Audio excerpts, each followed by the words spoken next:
घना और सरसब्ज जंगल था, जहाँ दरख्त इतने ऊंचे थे कि सूरज की किरणें भी छन छन कर आती थी। इसी जंगल में एक शोख और बातूनी तोता रहता था, जिसका नाम था मिट्ठू। मिट्ठू को बातें बनाना, आवाजें निकालना और सबको तंग करना बेहद पसंद था। इसी जंगल में एक समझदार और तेज रफ्तार हिरन भी रहता था, जिसे सब चंदा कहते थे। चंदा बहुत कम बोलता था, मगर जो भी बोलता सोच समझ कर बोलता। जंगल के जानवर इसे इज्जत की नजर से देखते थे।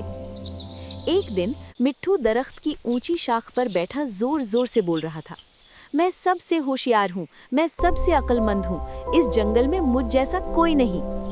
नीचे से चंदा गुजर रहा था। उसने ऊपर देखा और मुस्कुराकर कहा, होशियारी सिर्फ बोलने से नहीं, काम से साबित होती है। मिट्ठू को ये बात चुभ गई। उसने फौरन कहा, अच्छा तो क्यों ना हम मुकाबला करें? चंदा ने पूछा, कैसा मुकाबला? मिट्ठू बोला, कल सूरज निकलते ही जंगल के एक सिरे से दूसरे सिरे तक देखते हैं कौन ज्यादा होशियार है। चंदा ने सर हिला दिया, ठीक है, मगर शर्त यह है कि धोखा नहीं होगा। मिट्ठू ने दिल ही दिल में सोचा, धोखा तो मेरा पुराना दोस्त है। मुकाबले का दिन। अगली सुबह सारे जानवर जमा हो गए। खरगोश, बंदर, मोर सब देखने आए थे। मुकाबला शुरू हुआ। चंदा तेजी से दौड़ने लगा और मिट्ठू फिजा में उड़ गया। कुछ दूर जाकर मिट्ठू ने देखा कि चंदा बहुत आगे निकल रहा है, तो उसके दिमाग में एक शरारती ख्याल आया। मिट्ठू एक दरख्त पर बैठकर जोर से बोला, आगे खतरा है, आगे शेर है। चंदा चौंक गया, वो लुक गया और चारों तरफ देखने लगा।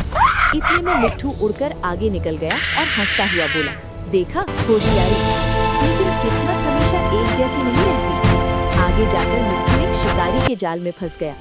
उसने बहुत कोशिश की, मगर निकल न सका। डर के मारे उसकी आवाज कांपने लगी, बचाओ, कोई है? चंदा पीछे से ये आवाज सुनकर रुक गया। उसने देखा कि मिट्ठू मुश्किल में है। हालांकि मिट्ठू ने धोखा दिया था, मगर चंदा ने दिल बड़ा किया। उसने अपने सींगों से जाल को आहिस्ता आहिस्ता खोला और मिट्ठू आजाद हो गया। शर्मिंदगी और सबक। मिट्ठू की आंखों में आंसू आ गए। मैंने तुमसे धोखा किया और तुमने मेरी जान बचाई। मैं वाकई बेवकूफ था। चंदा मुस्कुराकर बोला, असल होशियारी यही है कि मुश्किल वक्त में एक दूसरे का साथ दिया जाए। सारे जानवर ये मंजर देख रहे थे। किसी ने भी मिट्ठू को फाते नहीं कहा, बल्कि सबने चंदा को दाद दी। मिट्ठू ने सबके सामने कहा, आज से मैं सिर्फ बोलने वाला नहीं, बल्कि सीखने वाला तोता बनूंगा। अगर आपको ये कहानी अच्छी लगी हो तो चैनल को सब्सक्राइब करें